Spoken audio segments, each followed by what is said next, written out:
Kabanata 471. Tim, anak ko, pwede ka bang bumili ng mansanas? Bigla akong nasa mood para sa ilan. Hinaplos ni Mary ang ulo ng bata. Gusto niyang malaman ang katotohanan, ngunit hindi kasama nito. Sinulyapan ni Tim ang dalawang matanda bago tumungo. Okay, Lola, bibili ako ngayon. Hintayin mo ako. Pagkatapos, tumakbo ang bata sa labas, bumalik lang ilang sandali para makinig sa usapan. Ngunit pagkatapos maalala na mali ang mag-eavesdrop, sa huli ay umalis na naman siya. Sabihin mo sa akin, binata, ang lalaking iyon ba ay bago ang biolohikal na ama ni Tim? Tanong ni Mary pagkatapos ng ilang sandali ng pag-aalinlangan. Tumango si Ethan at binuhusan siya ng isang basong tubig. Dito, kumuha ng tubig. Pagkatapos ay nagpatuloy siya, ang boss ko ay si Benjamin Graham. At oo, siya ang biological na ama ni Tim. Kung gayon, bakit nasa loob ng basurahan si Tim 5 taon na ang nakakaraan? Galit na tanong ni Mary, nagsimulang manginig ang boses. Ang kawawang bata ay nag-iisa at nasa bingit ng kamatayan. Kung hindi pa kami dumaan ng asawa ko, sana yung bata. At top of that, walang dumating kahit nagsampa na kami ng police report. Nag-report ka ng police, natigilan si Ethan. Tumango si Mary, ginawa namin. Pumunta kami sa istasyon sa bayan. Nanatiling naguguluhan si Ethan, ngunit hindi kami nakatagpo ng ganoong file. At muli, ang mga sistema sa mga rural na lugar ay medyo nasa likod 5 taon na ang nakakaraan. Hindi ba gumamit ng computer ang pulis para dito? Marahil ito ay isang kaso ng kapabayaan. O baka, si Dana ang nasa likod nito. Itinabi ni Ethan ang tanong at nagsimulang magpaliwanag. Ang totoo ay hindi kailanman pinabayaan ni Mr. Graham si Tim, at tiyak na hindi rin pinabayaan ang kanyang ina. Kung gayon, ano ang ginagawa niya sa basurahan? Medyo komplikado, ngunit susubukan kong gawing simple. Tinanggal ni Ethan ang kanyang salamin at nagpatuloy, may nagplano laban kina Mr. at Mrs. Graham. Noong kapanganakan pa lang ni Mrs. Graham, kinuha sa kanya ang dalawa niyang anak, sina Tim at Gavin, ngunit si Gavin lang ang napunta kay Mr. Graham. Sa kabilang banda, si Mrs. Graham at ang 4 pa niyang anak ay muntik nang mapatay. Laking gulat ni Mary. Paano magagawa ng sino man ang isang bagay na napakalupit? Ang aking mga iniisip ay eksakto. Baka sa mukha ni Ethan ang disgusto. Ginawa ng hamak na babaeng iyon ang lahat ng iyon dahil gusto niyang pakasalan siya ni Mr. Graham. Sinasabi ko sa iyo ang totoo, ma'am. Hindi man lang namalayan ni na Mr. at Mrs. Graham na mayroon silang team hanggang sa mahuli nila ang babaeng iyon, at sinabi niya sa kanila ang tungkol sa kanya para lamang iligtas ang sarili. Hindi nila sinubukang hanapin si Tim dahil walang nakakaalam na nag-e-exist siya. Iyon lang ang dahilan kung bakit niya ginugol ang lahat ng mga taon na ito. Pinigilan ni Ethan na sabihin ang salitang, pagdurusa. Nagpapasalamat kami sa iyo sa pagpapalaki kay Tim, ipagpatuloy niya. Kaya nga sinabi sa akin ni Mr. Graham na ipagpatuloy ang pag-aalaga sa inyong dalawa. Bumalik siya para alagaan si Miss. Lalapit siya at makikita si Tim kapag gumaling na siya. Sa ngayon, ang kailangan mo lang gawin ay magpahinga. Kami na ang bahala sa lahat ng iba pa. Hindi makapaniwala si Mary sa kanyang narinig. Hindi ko akalain na may kukuha ng anak ng iba. Hindi ba labag sa batas yon? Pagkatapos, isang tanong ang pumasok sa isip ko. Bakit hindi alam ni Mrs. Graham kung ilang anak ang ipinanganak niya? Sa takot na hindi siya paniwalaan ni Mary, muli na lang ni Ethan ang pinagdaanan ni Erisa. Salamat sa masamang babae na iyon. Ikinulong si Mrs. Graham. Muntik na rin siyang mapatay matapos manganak. Malamang na may mga komplikasyon sa proseso ng panganganak at nasugatan din siya sa ulo, kaya hindi niya. Maalala kong ilang bata ang naroon.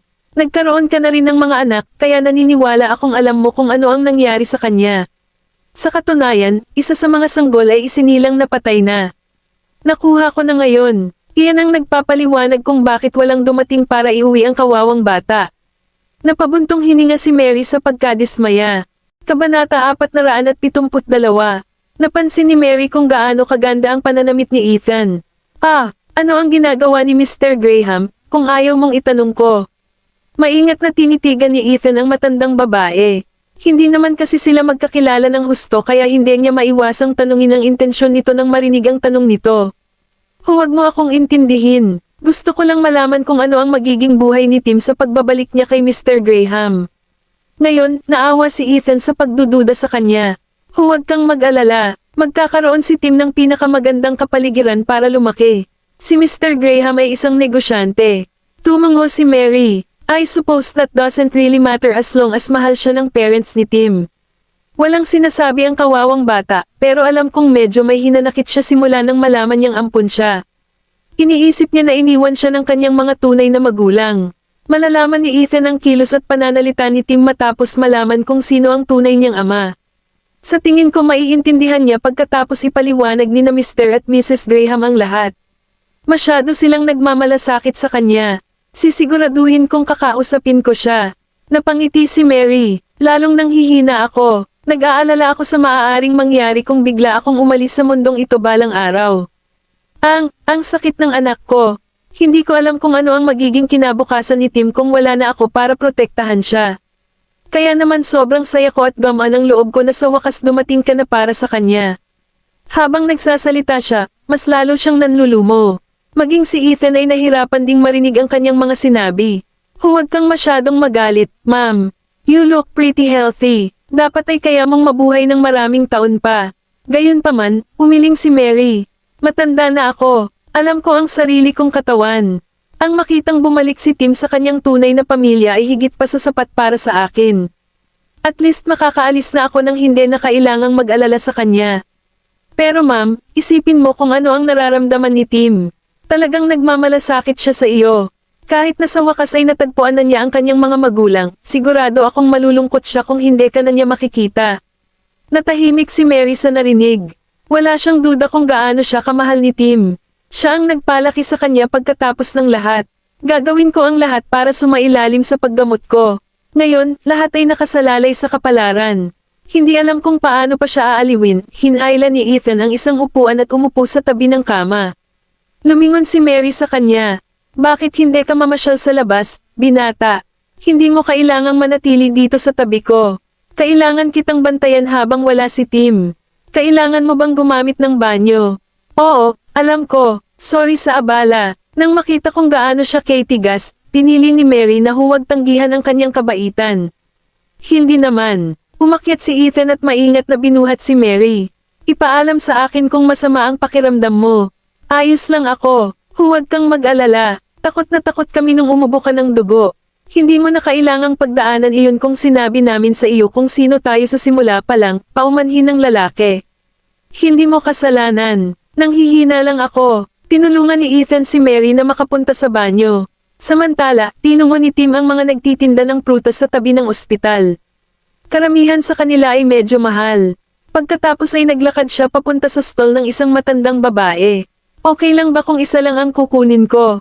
Nahihiyang tanong niya. Fine, maikling tugon ng matandang babae. Hindi niya gusto kung paano ang isang magandang bihis na batang lalaki ay tila ayaw bumili ng marami mula sa kanya. Natigilan si Tim sa kanyang kilos at ngayon ay hindi sigurado kung may gusto siyang bilhin sa kanya. Siya ay dumating dahil lamang siya ay mukhang mas matanda kaysa sa iba pang mga nagtitinda. Sa kasamaang palad, hindi lahat ng matatanda ay kasing bait ng kanyang lola. Kung wala kang bibilhin, umalis ka na rito. Nasa daan ka, tanong ng matandang babae. Sa isang kagat ng lobby, tumalikod si Tim at umalis. Bigla naman siyang tinawag ng isa pang vendor. Hoy, bata, halika na, bibigyan kita ng magandang deal. Ang kawawang batang ito ay tiyak na nagigipit dahil ang kanyang pamilya ay na-hospital. Nang marinig iyon, tumungo si Tim na may kumikinang na mga mata. Kabanata 473. Hey, ma'am, sinabi mo bang bibigyan mo ako ng magandang deal? Oo, 2 box mas mababa para sa bawat libra. Salamat. Dahil sa tuwa, nagmamadaling pinili ni Tim ang pinakamalaking mansanas na nakita niya. Pagkatapos, nagsimula siyang mag-isip. Siguro dapat kumuha ako ng 2 para kay Lola. Teka, ngunit paano si Gavin at ang iba pa? Kukuha pa ako ng 4. Hindi ba isa lang ang kukunin mo? Tanong ng vendor sa kabila ng labas na kasiyahan. 6 na lang ang kukunin ko. Tumingin si Tim at muling binilang ang mga mansanas. Nang maalala si Ethan, kumuha pa siya ng 1. Kukuha ako ng 7. Mangyaring bigyan ako ng magandang deal para sa kanila. Oo naman. May iba pa ba? Ang layunin ng babae ay kumita ng pera, kung tutuusin. Yun lang. Pakitimbang ang mga mansanas na ito. Pagkatapos magbayad, dinala ni Tim ang malaking bag ng mansanas pabalik sa ospital. Ang matandang babae na noong una ay nagtaka sa kanya ay napuno na ng panghihinayang. Yung dumb brat, bibili sana siya ng mga prutas ko pero nauwi sa ibang lugar. Nakita lang ni Jack ang bata at tatawagan sana siya, ngunit mabilis na umalis ang huli. Nangyari nga siya sa mga reklamo ng matandang babae, gayunpaman, at sinaman niya ito ng tingin. Sa bibig mo, hindi nakakagulat kung walang bibili ng gamit mo. Anong matandang hag? Hindi napigilan ng ibang tao sa malapit na tumawa. Hoy, sinong tinatawag mong matandang bakla? Ikaw, galit na tinitigan siya ni Jack, walang pakialam na mas matanda siya sa kanya. Natulala, agad na tumigil sa pagsasalita ang babae. Ang lakas ng loob mong prituhin ang anak ni Mr. Graham ng ganyan. Dagdag ni Jack, pagkatapos ay pumasok siya sa ospital upang tulungan si Tim na dalhin ang bag ng mga mansanas, ngunit wala nang makita ang bata. Wow, ang bilis niya. Sinulyapan ang mga laruan at pagkain na binili, masayang umakyat ang lalaki. Samantala, ang 5 bata ay nagtatanong ngayon kay Sean. Nagsinungaling ka sa amin, Tiyo Sean. Nagkasakit si Mommy, di ba? Galit na tinitigan ni Gavin ang lalaki. Kamukhang kamukha niya si Benjamin kapag naiinis siya.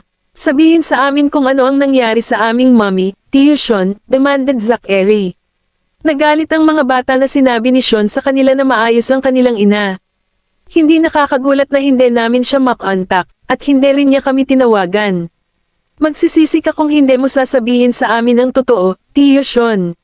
Sabi ni Oliver. Hindi ka magaling na doktor kung magsisinungaling ka, Tiyo Sean. Dagdag ni Jasper, napaawang ang bibig ni Sean. Halos hindi mapigilan ng ibang mga doktor ang pagtawa. Sino ang nagsabi sa inyo tungkol dito? Tanong ni Sean, nagsisipilyo ng ilong. Ginawa ni Mr. Frank. Pagsisinungaling ni Jesse. Hindi naman sa ayaw kong sabihin sa'yo. Sinabihan ako ng iyong ama na huwag. Ayaw niyang maabala ninyo ang pag-iisa niya sa iyong ina, malungkot na paliwanag ni Sean. Labas na nag-aalala ang nanay mo kay Tim kaya bumagsak siya. Hindi rin nakakatulong ang pagpupuyat niya. Pero okay na siya bago ko siya puntahan at bago ko kayo dinala dito. Maaari mo silang tanungin kung hindi ka naniniwala sa akin. Mabilis na itinuro ni Sean ang medical team na dala niya habang sinisisi si Benjamin. Inalagaan siya ng daddy mo, at sapat na iyon. Huwag magdulot ng eksena, okay. Nandito naman kayong lahat, may balak ka bang bumalik ngayon? Nakalimutan mo na ba kung ano ang pinunta mo dito? Ikaw dapat ang bahala kay Tim. Paalala niya, sa isang malakas na paghikbi, sinaman ng tingin ni Gavin ang lalaki at lumabas ng silid. Tara na, ganoon din ang ginawa ng ibang mga bata kay Sean bago sumunod sa kanilang panganay na kapatid sa labas. Nawala nang masabi si Sean. Bakit lahat sila galit sa akin? Hindi ko kasalanan. Babalik ba tayo para makita si Mommy, Gavin? Tanong ni Jessie, hindi sigurado kung ano ang balak gawin ng kanyang mga kapatid. Hindi, sagot ni Gavin. Kailangan nating samahan si Tim. Tumango si Jessie. Bumalik tayo sa kanya, kung gayon. Pumayag naman sina Zachary, Oliver, at Jasper. Wala nang saysay na bumalik ngayon, gayon paman. Kabanata 474. Dito muna tayo. Tatawagan ko si Daddy at tatanungin ko siya kung kumusta si Mommy, sabi ni Gavin. Okay, tumango si Zachary. Bilasan mo, udyok ni Jasper. Siguro kung marunong pa ba siyang alagaan si Mommy, pag-iisip ni Oliver. Gayunpaman, palihim nilang pinuri si Benjamin sa pagmamadali nitong umuwi para lang kay Erisa. Nakayukong inilabas ni Gavin ang kanyang phone, bahagyang inayos ang kanyang tono. Kasama mo pa ba si Mommy? Oo, sagot ni Benjamin. Bakit? Bakit hindi mo sinabi sa akin na may sakit siya? Matigas na tanong ng bata. Tumigil sandali si Benjamin bago sumagot, at paano kung sabihin ko sa iyo? Pupuntahan mo lang siya at abalahin siya habang natutulog siya. Hindi ko gagawin iyon, malungkot na sagot ni Gavin. Kamusta na si Mommy ngayon? Natutulog pa siya. Okay na siya ngayon. Napasulyap ang lalaki kay Erisa na nakahiga pa rin sa kama. Mas mabuting alagaan mo siya, babala ni Gavin. Susundan kita kung uuwi ako at malaman kung hindi mo siya tinatrato ng maayos. Ngumisi si Benjamin. May iba pa ba? Hindi. Pagkababa ay bumaling si Gavin sa kanyang mga kapatid. Maayos naman si Mommy. Tulog na siya ngayon. Tumango naman ang ibang mga bata bilang tugon. Ang galing. Bumalik tayo sa kinaroroonan ni Tim, sabi ni Zachary. Tara na. Bumalik sila sa pangunguna ni Gavin, para lang natigilan sa gulat nang makita nila si Tim na paakyat ng hagdan. Nang makitang basang-basa ang bata sa pawis at hingal na hingal, sinugod nila ito. Tim, naglakad ka hanggang sa pataas gamit ang hagdan. Napatitig si Jasper kay Tim na namula at tumango. Napatulala sina Gavin, Zachary, at Oliver. Pero Tim, sabi ni Jessie sabay turo sa elevator. Maaari kang sumakay ng elevator. Pagod na pagod ka sa pag-akyat sa hagdan. Ako, natagpuan ni Tim ang kanyang sarili na hindi makapagsalita. Umakyat na siya ng hagdan dahil hindi siya marunong gumamit ng elevator. Mas malusog na gumamit ng hagdanan, ang sabi ni Zachary nang mapansin niya ang kahihiyan ng bata. Pagkatapos, naglakad siya palapit sa kanya. Tutulungan kitang dalhin iyon. Ayos lang. Binuksan ni Tim ang bag at binigyan sila ng tig-isang mansanas. Nakuha kita ng mansanas. Bumalik ang bata sa ward kasama ang dalawang natitirang mansanas. Hawak ang prutas sa kanilang mga kamay, nagpalitan ng tingin ang 5 bata bago ngumiti. Parang hindi niya tayo kinasusuklaman. Binigyan pa niya kami ng mansanas. Mabilis na pinahid ni Oliver ang kanyang mansanas at sinimulang kainin ito. Dapat hugasan mo muna iyan. Being the clean freak he was, hindi matiis ni Zachary na makitang ganyan ang ugali ng kapatid. Magiging maayos, nakangiting pinunasan ni Jasper ang sariling mansanas gamit ang sando at kumagat. Yum! Ang sweet talaga, napailing si Zachary. Tara, hugasan natin ang ating mga mansanas, sabi niya kina Zachary at Jessie. Okay, misla na sagot ni Jessie bago sumunod sa bata. Maya-maya ay bumalik si Jack at nagliwanag ang kanyang mga mata nang makitang may hawak na mansanas ang bawat bata. Papasok muna ako, sabi niya sa kanila habang papunta sa direksyon ng ward. Kinailangan pa niyang magmadaling bumalik sa Delmore pagkatapos nito. Pumasok ang lalaki sa ward at nakita niya si Tim na inaabot kay Ethan ang isang mansanas. Para sa iyo ito, Mr. Frank. Naantig si Ethan nang makitang binigay ng maliit na bata ang huling mansanas. Salamat, Tim. Ngunit maaari mong makuha ito. Ayoko ng mansanas. Kainin mo, giit ni Tim. Kukuha rin ba ako ng isa, Tim? Pang-aasar ni Jack habang naglalakad. Natigilan ang bata nang maramdaman niya ang kahihiyan. Pero 7 lang ang binili ko. Walang natira. Nang makita iyon, tumawa si Jack at inabot ang mga binili niya kanina. Kabanata 475. Tim, ito ay mga regalo mula sa akin. Kailangan kong bumalik sa Delmore ngayon. Laro ulit tayo next time, okay? Bye! Tumalikod na si Jack para umalis nang matapos siyang magsalita, at bago lumabas ay inagaw pa niya ang mansana sa kamay ni Ethan. Oh, ang bugger na ito! Nakatitig sa kanya, may pumasok na ideya sa isipan ng huli. Akala ko umalis na siya kanina. Sino ang nakakaalam na pupunta siya para bumili ng mga regalo kay Tim? Salamat, mabilis na sabi ng bata. Gayunpaman, hindi siya sigurado kung narinig siya ng lalaki dahil hindi na niya makita ang kanyang silhouette. Nang mapansin ang pagkadismaya sa mukha ni Tim, tinapik ni Ethan ang kanyang ulo at sinabing, magkakaroon ka pa rin ng pagkakataon na makita si Mr. Jack sa susunod. Medyo nakonsensya si Tim. Hindi ko man lang nasabi kay Mr. Jack ang pangalan ko, pero binilhanan niya ako ng mga regalo.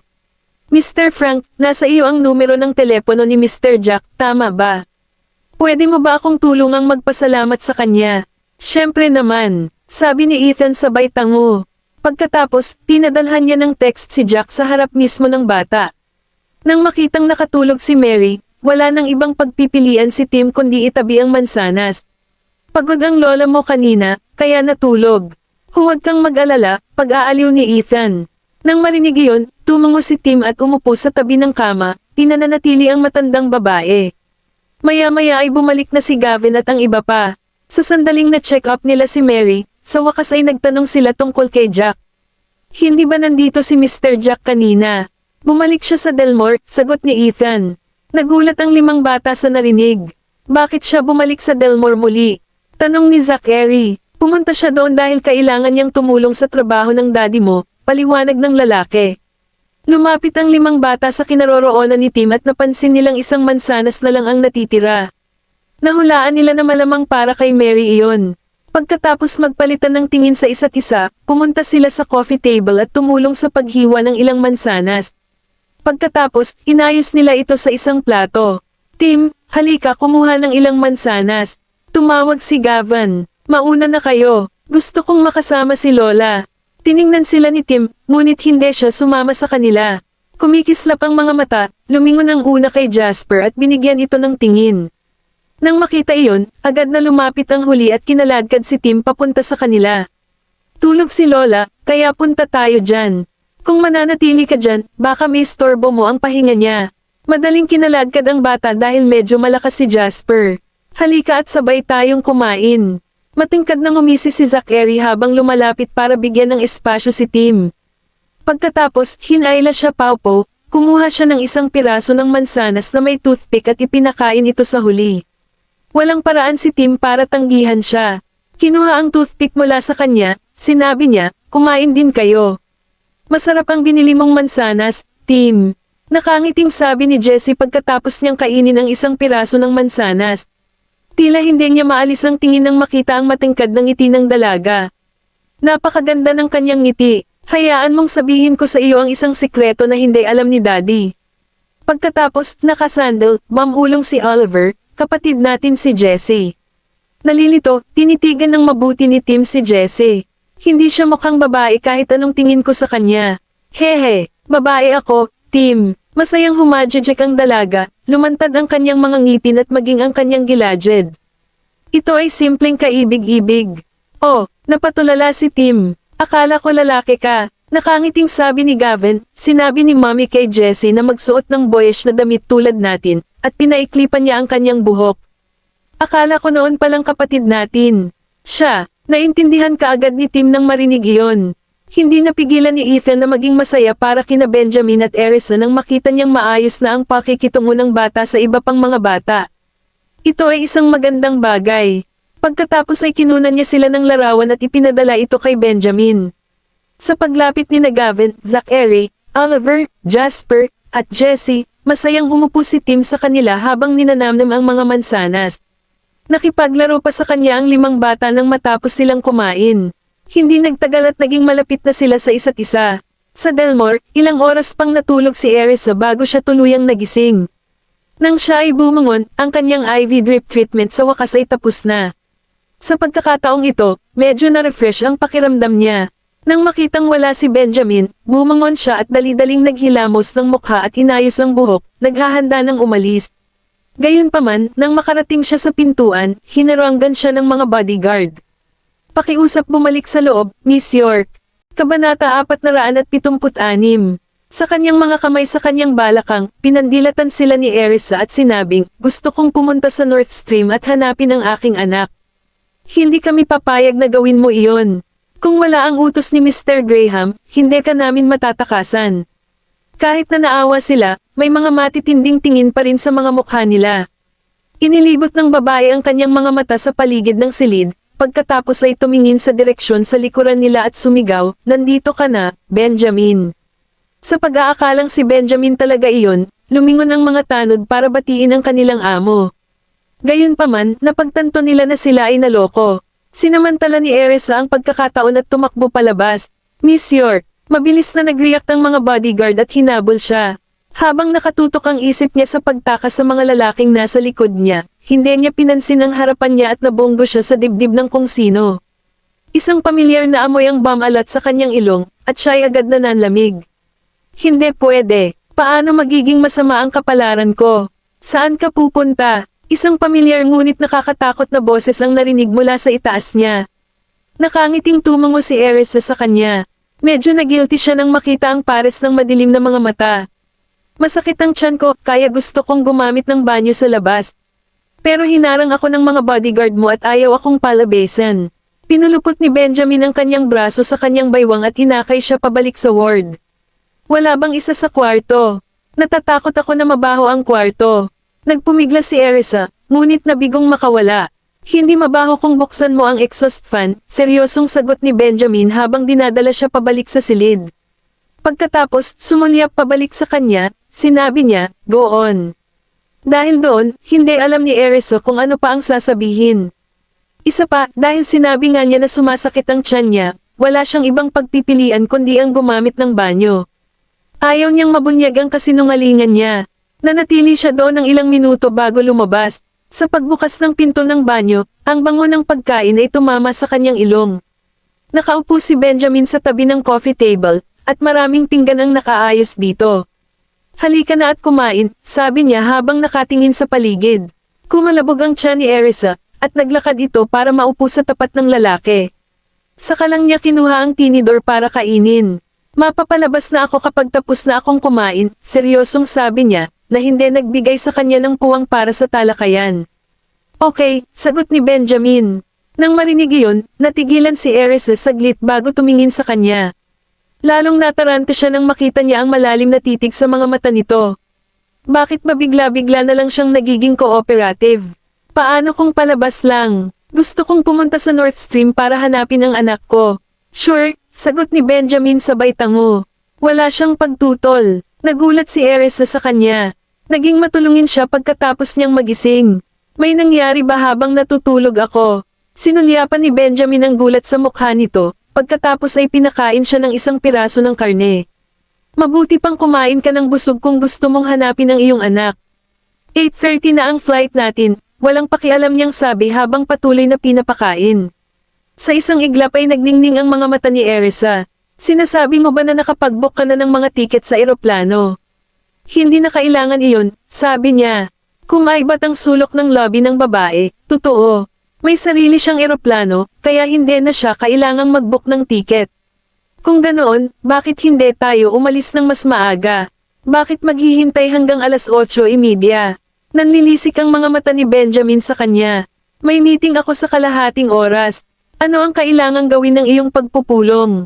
Huminto. Ang kanyang mga galaw, pagkatapos ay tumingin siya sa kanya ng may pagtataka. Pupunta ka rin ba? Pinaikit ni Benjamin ang kanyang mga mata, isang matalim na kislap sa kanyang mga mata. Sinasabi mo bang hindi ako makakapunta? Natatawang sagot ni Erisa. Hindi. Siyempre, maaari kang pumunta. Anak mo rin naman siya eh. Itago mo yung peking tawa mo sa sarili mo, saway nito na nakatitig pa rin sa kanya. Nagpaut ang babae, nalungkot sa sagot niya. Benjamin, napakahirap ba para sa iyo na aminin na maganda ako kapag nakangiti? Itong viper-tongued bastard. Ganun pa man, ang tanging ginawa niya ay ibinuga ang kanyang mga labi sa isang segundo bago siya nagpatuloy sa pagkain. Nang makitang hindi na siya magpapatuloy sa pagsasalita, hindi na nang ahas si Erisa na ipagpatuloy ang gulo sa kanya. Ayaw niyang magalit sa kanya dahil iyon ay magdudulot muli sa kanya ng house arrest. Hoy, ano ang pangalan ng anak natin? Isang kislap ang sumilay sa kanyang mga mata nang sumagot siya, Tim. Ha, natigilan siya. Mamantong hininga, inulit ni Benjamin, si Tim pala. Kabanata 477. Nang marinig ang pangalan, kumurap si Erisa, sa pag-aakalang mali ang narinig niya. Gayunpaman, naalala niya na ang batang lalaki ay lumaki sa isang rural na lugar, kaya medyo normal para sa kanya na magkaroon ng ganoong pangalan. Ang cute niyan. Kailangan nating baguhin ito kapag naiuwi na natin siya, sabi ng lalaki habang sinulyapan siya. Wala siyang opinyon tungkol dito dahil naisip niya na ang pangalan ay mas angkop na gamitin ng pribado. Nagmeeting si Benjamin pagkatapos nilang kumain ng hapunan. Nagkaroon siya ng video conference sa ward. Sa buong panahon, nagsasalita siya sa mga wikang banyaga, at hindi mapigilan ni Erisa ang pagkabigla habang pinapakinggan niya itong nakikipag-usap sa maraming wika. Ilang sandali pa, binalak niyang lumabas para kumuha ng mga regalo para sa kanyang anak dahil malapit na niya itong makita. Saan ka pupunta? Lumingon ang babae at agad na nakipagtama ang mga mata sa lalaki. Natural, natulala siya. Hindi ba siya nakatutok sa meeting niya kanina? Sa susunod na sandali, hindi malinaw na naririnig niya ang mga taong nag-uusap sa pamamagitan ng kanyang earphones, at naiwang tulala siya dahil doon. May gusto akong makuha para sa anak natin. Hindi na kailangan. Manatili ka na lang sa ward, nakakunot ang noo niyang utos. Pagkatapos, tumalikod siya at nagpatuloy sa kanyang pagkikita. Nakatitig si Erisa sa payat na figure ng lalaki habang nagtatrabaho, na nabighani sa tanawing nasa harapan niya. Dapat ba akong pumunta at salubungin ang aking anak na walang dala, kung gayon? Hindi siya makakalabas ng silid ng walang utos nito, kaya naman ang tanging magagawa niya ay makipagtulungan. Pagkatapos, dinial ng babae ang numero ng telepono ni Bradley. Nahanap mo na ba siya, Bradley? Kaka-rating ko lang sa ospital, boss. Hinahanap ko pa siya kaya tatawagan ulit kita mamaya. Sige, sabi niya bago tumawag kay Gavan. Halos agad na kinuha ng bata. Ito ay isang tawag mula kay mommy. Sabay-sabay na pinalibutan ni Zachary, Oliver, Jasper, at Jessie ang kanilang kapatid. Tiningnan ni Gavin si Tim at sinabing, "Si Mommy po." Pagkatapos, inilagay niya ang tawag sa speaker mode.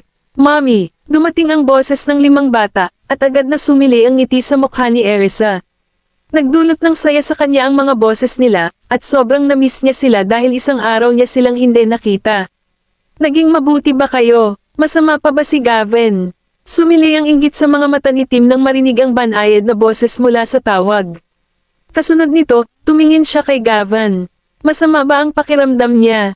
"Ayos na po ako, Mommy." "Huwag mo akong alalahanin, ikaw naman. Maayos na ba ang pakiramdam mo?" Nag-aalalang tanong ng bata. "Buong araw akong natulog kaya mas gamaan ang pakiramdam ko. Lalabas si Mommy kay Daddy mamaya, kaya sa bahay na lang kayong lahat at magpakabait, okay?" Nahuhulaan na ng mga bata na pupunta ang kanilang mga magulang sa North Stream nang marinig nila ang sinabi niya. Nanlilisik ang mga mata, tumahimik sila sa katotohanang nandoon sila. Magugulat na lang si Mommy kapag nakita niya kami dito. "Okay, Mommy." Saad ni Gavin. "Hahanapin mo ba ang kapatid natin, Mommy?" Sadyang tanong ni Zachary. "Ha, alam mo," natigilan si Erisa, at mabilis niyang nilingon si Benjamin. "Oo naman, sinabi sa amin ni Tio Sean. Huwag kang mag-alala sa amin at mag-focus ka na lang sa paghahanap sa kanya, Mommy. Hihintayin ka namin sa bahay," sabi ni Zachary. Nang marinig ang sinabi ng kanilang kapatid, napahadjak sina Oliver at Jasper sa isa't isa. Tinakpan din ni Jessie ang kanyang bibig at pinipilit na huwag tumawa ng malakas. Nagulat naman si Tim nang makitang nagsisinungaling si Zachary. "Okay, baka hindi na ako makauwi agad. Lahat kayo ay dapat makinig kay Edwin, at huwag tumakbo ng mag-isa." "Okay." Naisip ni Erisa na hindi magiging madaling gawain ang pag-uwi sa bata at kailangan niyang makasama ito ng ilang araw para makilala muna ang isa't isa. Isa pa, may sakit si Mary. Ni hindi nga siya sigurado kung kailan sila uuwi. Maaaring kailanganin nating manatili sa North Stream ng ilang araw. "Huwag kang mag-alala, Mommy. Hihintayin ka namin ng kapatid namin sa bahay," sabi ni Jasper. Nagpatuloy ang babae sa pagbibigay sa kanila ng mga paalala dahil hindi pa rin niya namalayan kung nasaan na sila. Tumangala si Benjamin sa kanya at tumagilid ang mga labi nito sa isang ngiti. How silly is she? Ni hindi niya alam na niloko na siya ng mga bata. Nakita ni Erisa ang mapanuksong mukha ng lalaki nang ibaba niya ang tawag. Napatulala siya noong una, ngunit mabilis niyang ibinalik ang tingin na may masamang tingin. Kabanata 478. Matapos tingnan ng oras, nakita niyang may 2 oras pa bago sila umalis patungo North Stream. Kaya naman, nagpasya siya na may oras pa para lumabas para bumili ng mga regalo ni Tim. Ano ang dapat kong makuha sa kanya? Lumipat ang mga mata ni Erisa sa lalaki, pagkatapos ay sa mga bodyguard sa may pintuan. "Hindi ako makalabas, at walang paraan para makabili ng kahit anong gusto ko. Siguro dapat kong bilhin ang mga regalo kapag nandoon ako. At least that way, malalaman ko kung ano ang gusto at ayaw niya. Maaari mong utusan ng mga bodyguard na bilhin ito para sa iyo kung gusto mong makakuha ng mga regalo ni Tim," sabi ni Benjamin. Sinulyapan siya ni Erisa bago sinabing, "Ako mismo ang bibili nito." Ayaw niyang makialam ang ibang tao at gusto niyang bilhin ang lahat kung para sa kanyang mga anak. Tumingin si Benjamin at nakita niyang nakatitig sa kanya si Erisa. Gusto niyang matawa sa nakikitang ito, ngunit tumahimik siya at bumalik sa kanyang pagpupulong. Gayunpaman, natapos niya ang pulong pagkatapos lamang ng kalahating oras. "Ano ang gusto mong bilhin? Hindi ka na magtatrabaho?" Tanong ni Erisa na kumikinang ang mga mata. "Halika na," sabi ni Benjamin habang naglalakad siya palabas. Ngumiti ito sa kanya, mabilis itong sumunod sa kanya. "Hindi ka na ba talaga magtatrabaho, Benjamin?" Kahit na hindi niya talaga maintindihan ang sinabi nito kanina, pakiramdam niya ay medyo mahalaga pa rin ang meeting.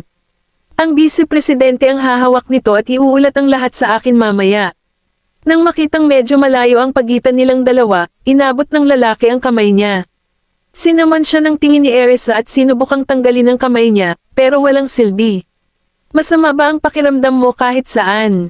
Tanong ni Benjamin habang papasok sila sa elevator. Umiling siya, mabilis niyang sinabi, "Hindi. Masarap ang pakiramdam ko." Ang mga mata nito ay kumikinang sa saya nang makita ang kaba sa mukha nito. "Bakit ka ba kinakabahan?" Napaawang ang lobby ni Erisa sa tanong. "Paanong hindi ako makakaramdam ng kaba? Paano kung ibalik niya ako sa ward? Hindi nagtagal, dinala siya ni Benjamin sa mall kung saan sila namili noon. Noon, naisip na ni Erisa kung ano ang dapat niyang makuha para sa bata.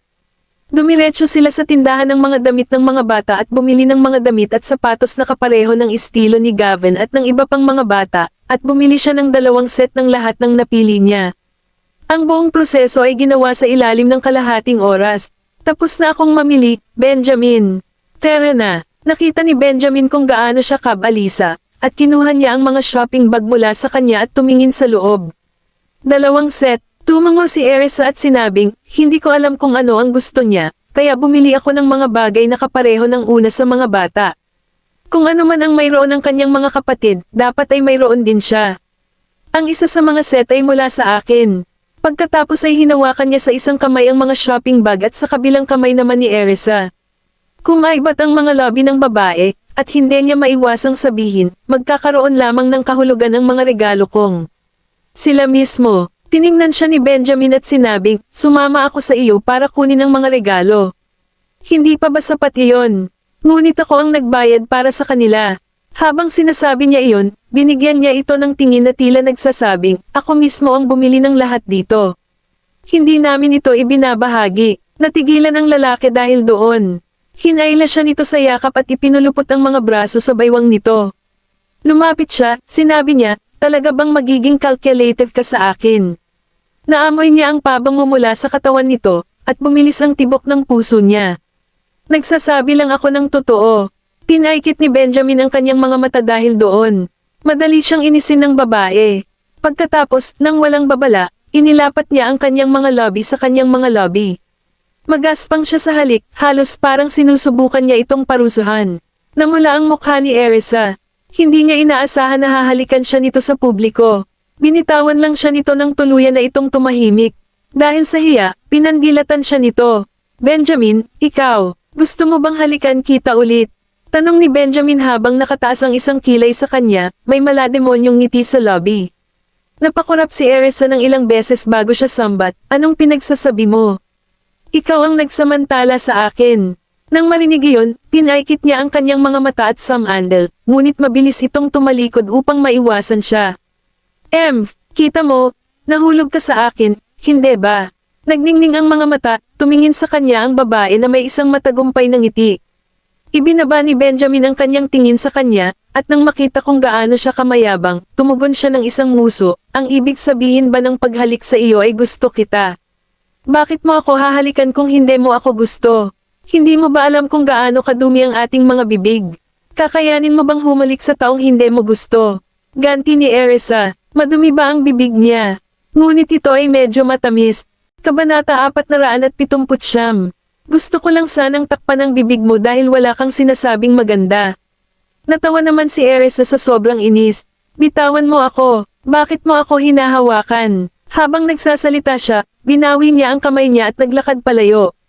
Naiwan ang lalaki, at pinagmamasdan niya ang pag-unggol nito sa galit.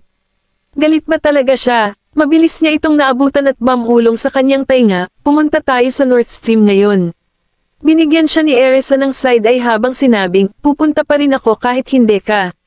Napaawang ang lobby ni Benjamin sa kanyang tugon. Inakay siya nito sa kotse niya at nagmaneho papuntang airport. Nang komportable na siya sa kanyang upuan, napagtanto niyang matagal na mula nang dumating si Bradley sa ospital, ngunit hindi pa siya nito tinatawagan. Sa pag-iisip, dinial niya ang numero nito. Napasulyap si Benjamin sa screen ng telepono at nakita ang pangalang, Bradley. Nakakunot ang noo niyang inabot at agad na pinatay ang tawag. Mabilis na lumingon si Erisa sa kanya at pinaputukan siya ng mga punyal. Anong ginagawa mo? Ang sama ng loob. Mag-ingat ka, baka himatayan ka niyan. Walang pakialam niyang paalala na halos himatayan siya sa galit. Iyan ang aking telepono, Benjamin. Ibalik mo. Inabot niya ito para bawiin, ngunit sa halip ay itinaas ng lalaki ang kanyang kamay. Nag-aalab pa rin ang galit sa loob niya, umakyat si Erisa sa ibabaw niya at sa wakas ay nakuha niya ang kanyang telepono. Wala kang kahihiyan, Benjamin. Nanatili ang tingin sa kanya ni Benjamin, nakapulupot ang mga braso sa kanya habang sinasabi, sino ang walang hiya dito? Sinusubukan mo bang akitin ako? Pagkatapos ay ibinaba niya ang kanyang tingin, at ang maamon niyang balat ang tanging nakikita niya. Nagdilim ang kanyang mga mata sa isang iglap, at isang matinding init ang bumalot sa kanyang katawan. Nang maramdaman ang titig nito sa kanya, naramdaman niya ang pag-akyat ng dugo sa kanyang ulo at namula siya. Pervert! Mabilis siyang tumalikod sa kanya at inayos ang kanyang damit. Kung hindi mo kinuha ang aking telepono, sa palagay mo ay sinubukan kong agawin ito. Kung hindi ko lang sinubukang agawin ang phone ko, hindi ko sinasadyang umakyat sa ibabaw niya, at wala siyang makikita. Namumula pa rin ang mukha ni Erisa habang nakatitig sa kanya. Hindi ba pwedeng pumikit ka na lang? Nakaharang ito sa aking paningin. Dapat ko bang ipikit ang aking mga mata? Hindi may kakaila na si Benjamin ay isang mapagmataas na tao. Tinitigan siya nito ng mataman at parang siya ang nagsamantala sa kanya. Galit na galit si Erisa ngunit hindi niya mahanap ang kanyang mga salita, kaya napalingon siya sa bintana.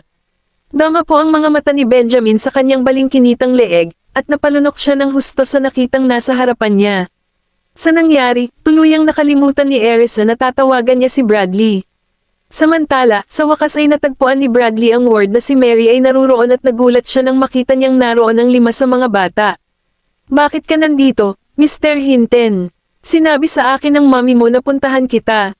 Ibinaba niya ang pahiwatig, at agad na naunawaan ng mga bata na si Tim ang tinutukoy niya.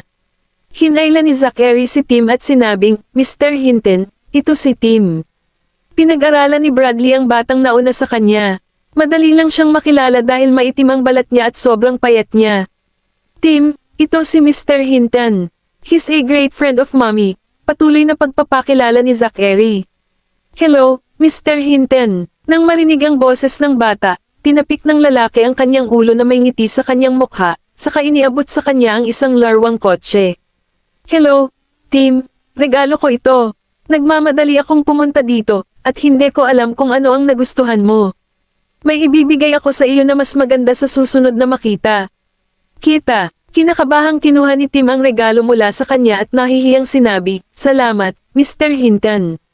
Mr. Hinton, hindi alam ni Mommy na nandito tayo. Huwag mong ipahalata sa kanya kung kausap mo siya sa telepono, paalala ni Oliver. Matapos tingnan ang 6 na bata sa harap niya, nakangiting sinabi ni Bradley, I think your mommy is about coming soon. Hindi ba niya malalaman kapag nakita ka niya? Gusto naming bigyan ng surprise si mommy. Niloko tayo ni mommy kanina. Akala niya nasa bahay na tayong lahat. Masamang sabi ni Jasper. Tinapik ni Bradley ang ulo ng mga batang ito bago binati si Ethan, saka nagtanong tungkol sa kalagayan ni Mary. Nang maglaon, dinala ni Sean ang isang pangkat ng mga doktor. Nang makita niyang natutulog si Maria, iminungkahi niyang maghapunan silang lahat. Gayunpaman, ayaw pumunta ni Tim. Nang makitang ayaw pumunta ng kanilang kapatid, nagpa siya ang iba pang mga bata na hindi rin sila pupunta. Mauna ka na at kumain kasama ang mga doktor, Mr. Bailey. Gusto naming makasama si Tim. Nagdesisyon si Gavin. Kabanata 480. Mananatili ako rito. Sige at maghapunan kasama si Mr. Frank at ang iba pa. Sabi ni Tim. Pakiramdam niya ay hindi tama na patuloyin sila sa kanya.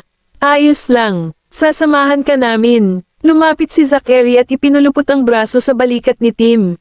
Dito din tayo mag-dinner. Sabay nating hintayin si Madam Mary. Tumango naman sina Oliver, Jasper, at Jessie bilang pagsang-ayon. Oo, hayaan mo na lang kaming manatili dito sa tabi mo, okay? Sobrang na-touch si Tim. Nang makita iyon, nagboluntaryo si Ethan na manatili sa likod upang samahan din ang mga bata. Nilinggan niya sina Bradley at Sean at sinabing, umalis na kayo at kumain muna kayo ng hapunan. Mag-impake ka ng pagkain para sa amin pagbalik mo.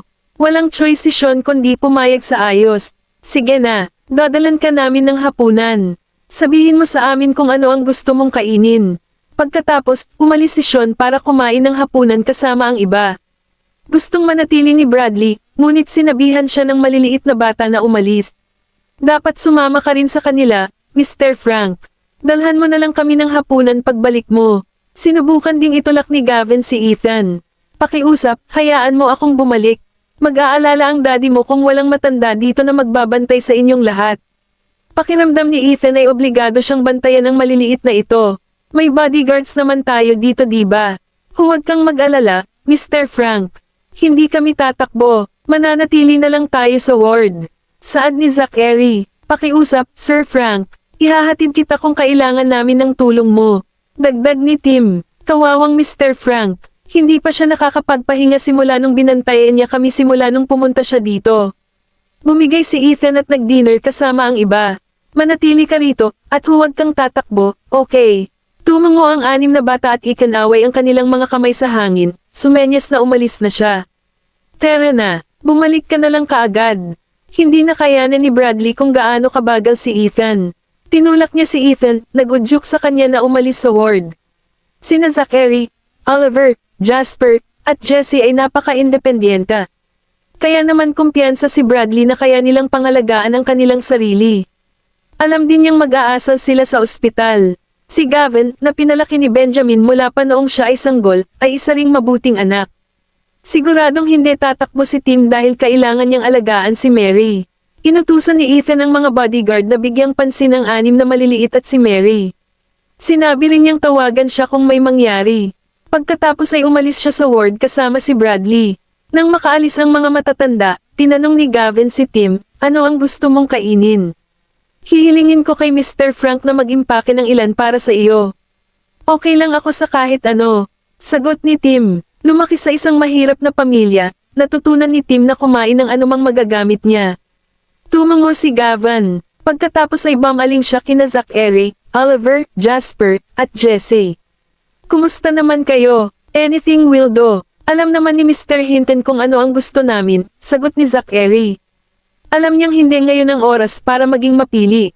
Tumango si Gavin. Lumabas siya, tinawagan si Sean sa telepono, at sinabihan siyang magdala ng masarap na pagkain sa ward. Samantala, si Erisa na nasa biyahe pa lang ay nauubusan na ng pasensya. Bakit ang bagal ng eroplano? Nakatingin siya sa labas ng bintana, at ang kalangitan ay madilim. Ang tanging pinagmumula ng ilaw sa sasakyang panghimpapawid ay ang mga ilaw sa sahig sa kahabaan ng pasilyo. Kumalma ka, at magpahinga ka. Hindi na tayo darating sa lalong madaling panahon. Hindi makapag-focus si Benjamin sa kanyang trabaho dahil na-distract siya kay Erisa. Tumingin sa kanya si Erisa at nagtanong, can we go faster? Maaari mo bang pabilisin ang piloto? Sumulyap sa kanya si Benjamin ngunit hindi niya pinansin ang kanyang kahilingan. Nagpout si Erisa. Hindi niya alam kung ano pa ang gagawin sa eroplano dahil hindi siya nakakapaglaro sa kanyang telepono. Pagkabalik mula sa banyo, pabalik-balik siyang naglakad sa pasilyo na parang pusa sa mainit na bubong ng lata.